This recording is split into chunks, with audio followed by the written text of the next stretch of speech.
Day 5 at Foundups House in Silicon Valley, and I want to share with you what I accomplished today because it's pretty cool, I think, and it's all about basically being sensitive to your environment. And what happened was last night when we were going out on the town, so I went to San Francisco last night. I went out dancing. I danced for the first time. I should say San Jose, which is right outside. It's part of Silicon Valley. I saw all this stuff on the side of the road, and I was like, oh, that's, that could, I don't know what they're doing. So I got up at 5 a.m. this morning. I cleaned the bathroom. I cleaned the kitchen. I scrubbed the floors. I pulled out all the carpets. I started at 5:30, so I got in at 1. Got to sleep by 1:30. Woke up at 5:30 because that's my internal alarm, and I started cleaning because something I wanted to do. The house was kind of dirty. I mean, for Japanese standards, maybe not for American standards. My wife, if you're Japanese, you understand that. So I just wanted to give a good cleaning, right? And then I remembered, like, oh, all this stuff. So let me show you what I got, and basically for free. This is my prized item. This is going to be our first hydroponic system. It's going to be a small one. It's going to be a demo system for students that we can talk about the principles of it and give classes, but it's a good size, as you can see. Fish tank, really nice. Next, the way I actually got all this for free is because I walked up and I was like, hey, what are you going to do with all this wood? And I said, well, I don't know. I said, well, can I have it? I'll take it off. And the guy about fell onto the ground. He's like, oh my gosh. I said, well, Jesus talked to me. He told me that, you needed it and I need the wood, so we're working together. So I can use this wood for setting up the chicken coop, whatever. There's lots of nails. I got to work through it. This could either be used as a planter or an outside toilet, like an old-fashioned toilet for collecting compost. I could do kind of like an old outhouse type deal. Who knows? I love this basket. This is an antique basket, and I got some tools, saw and other things that he had. He didn't care, but he took. But really, I like the basket, and that's really cool. Look at these wonderful real wood tables and benches that I got, that I'm going to finish and use it to make kind of cool planters and other things, and that is just so cool. I love stuff that's made like this. You can't buy this anymore. If you would, it'd pay a lot of money. And finally, I want to show you the king, and understand that it's all about timing and being friendly and talking to people and helping them out. Again, remember, I was after just the wood, and in helping out and getting the wood, he ended up doing this for us. He let this fridge go for just $200. This is a $2,000 fridge, ice maker, everything else. Or maybe not. I mean, use at least $1,000. $200 for this is pretty awesome. And it needs to be clean stuff. We checked it. It works. It's a double fridge with a freezer on this side. There's the ice maker, the space saver storage system. I don't know what that is, but I guess that's the ice or the water or something. I don't know what that is. I've never seen one of those. And the trays over here up against there. So this is just a great deal, and pretty cool. This is also really cool, and I'm going to show you the problem. Now in Japan, when we come into the Genkan, this would be called the Genkan. It's the front area. Okay, so when you come into a house in Japan, if you've seen my videos at my house, you enter into what's known as the Genkan. So at the Genkan, it's usually a recessed place where you take your shoes off and everything else, and you can actually sweep from the house into the Genkan and then sweep from the Genkan outside. So what we want to do is kind of make this a Gencom, but the problem is look, we've got all these shoes and basically nowhere to put them, right? So in Japan, what we do is we have this huge cabinet system here. Well, not cabinet, but like a place to store the shoes that all the way up the wall, right? So I had the idea, why don't we create, you know, a place for that, for it. So let me show you on my way down to see what was going on the corner where all this stuff was. And maybe I'm going to walk down there and say hi because I'm making a video and introduce them and everything else, and I think I'm going to do that. I saw these things, and this is redwood, and this is basically redwood that has been finished, professionally grooved, right? It's a beautiful, each one of these would cost, I mean, I don't know, a board which was half this thickness, slightly longer, was about $15. So finish thick piece like this, I imagine, you know, would probably cost $100 each, or up there, $50 each or something. I don't know what it would cost. I mean, this is pretty delicate work. And what I'm going to do is we're going to step these up and create the shells with them, as you'll see later.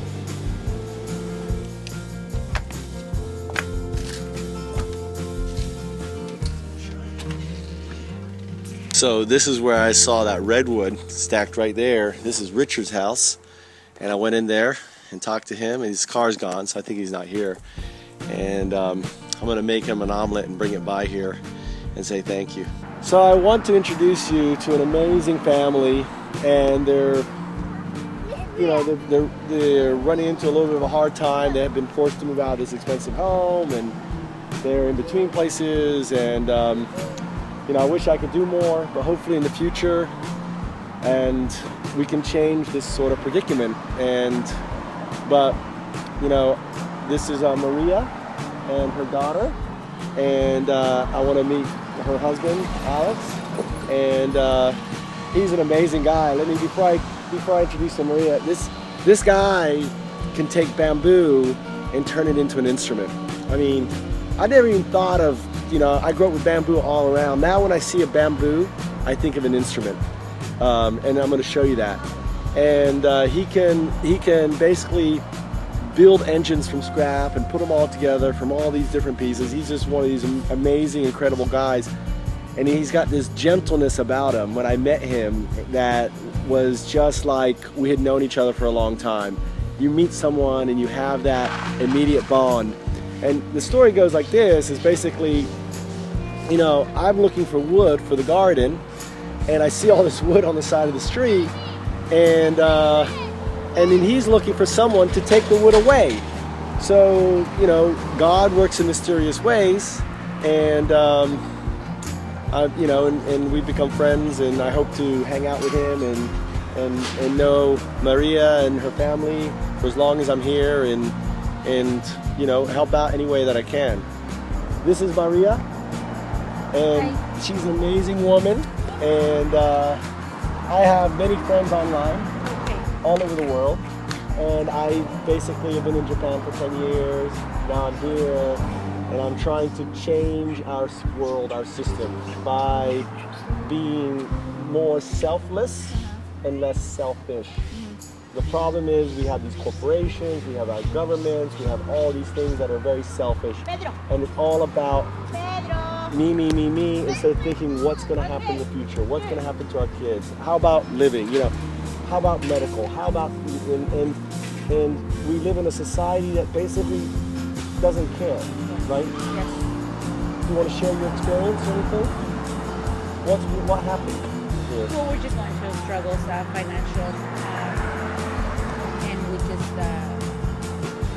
didn't find a place fast, and we just have to leave this house, you know, at a certain time. We have 2 children with special needs. Yeah, here's the children's here. Here's our amazing family. That's who's that? Who's my baby, the little one in the red pants, and my daughter, Gabriella, in the yellow pants. And then we have another one in a wheelchair. In the wheelchair. Severe cerebral palsy and epilepsy. Wow. Yeah, I heard. We're So friends. you're friends. We're friends. So also Alexandro. They're both Alex. They're both Alexes. And all right. their children. Now, especially. you're on the internet and stuff, right? Are you on the internet? Not much. But Not yeah. much? Because there's something called Patreon, and I will send you a text message, all right? It's like crowdfunding. Do you know crowdfunding? Basically, it goes like this. This video is going to go out. I would like you to find someone with an internet. I will send you patreon.com, right? And you can set up a way for people to send you money if they want to help. So I have people who support my vision for, for helping the planet. And if I think if people want to contribute, I don't want people to send me money to give you money. What I'd rather is for you to set up, right, your page. It doesn't cost anything. It's free. Yeah. And I will send you the link. And then what I will do on this video right here, when they, where's my finger, right? When they click right here, they'll be able to click here. It will take them to your page. So if you want to send $1 a month, see how it works? Is $1 a month, or $5 a month, or $10 a month.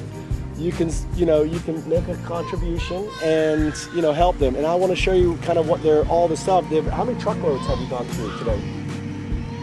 I'm not sure. I just got to not long ago, but it's a lot of stuff. But tell me, he spent the night here. He spent the night here. He had to clear the house. He had to clear the house. So he's had no sleep. No sleep. He had Very people. little sleep. People were trying to run off with the stuff Yes. last night. So another guy came out to help to protect because he was so tired. I mean, after 2 days of trying to unload, people trying to steal their stuff. It's unbelievable. So I'm going to show you a little bit of what I mean here. So this was the house they got evicted from. Their family home here. The kids used to live here. They know it. They think it's their home. They're sitting around, and now they have no place to live. They don't know where they're going to live. And ultimately, they had to force all their stuff on the side of the road. And this is just some of it. When I came here, there was tons and stuff. People were trying to steal this. He's got all his tools here. His engines have gone. You can't imagine how much stuff was here. I took all the wood and stuff, for it. He had lots and lots of antiques and stuff like that. This old bed is probably a bed for his kids. All of these things are precious to him, have memories to him. Maybe this was his grandmother's sewing machine, who knows, or his mother's. And ultimately,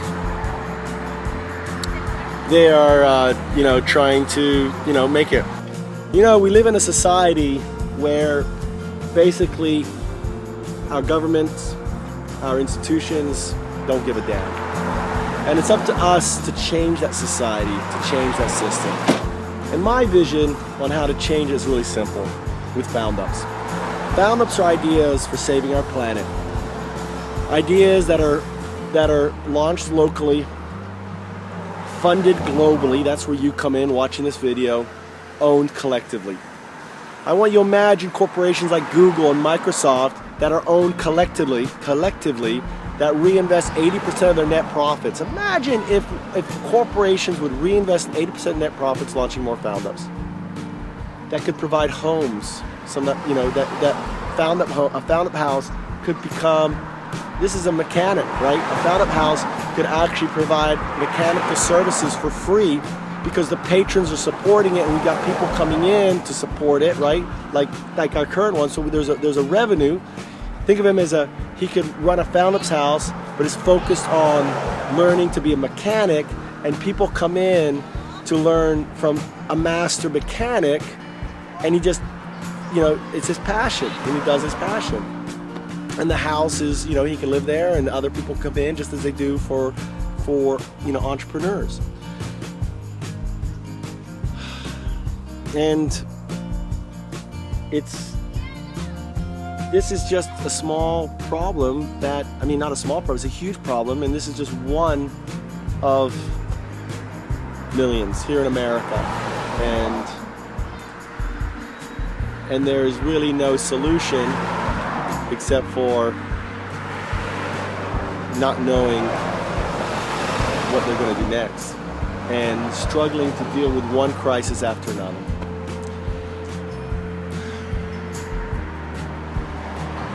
But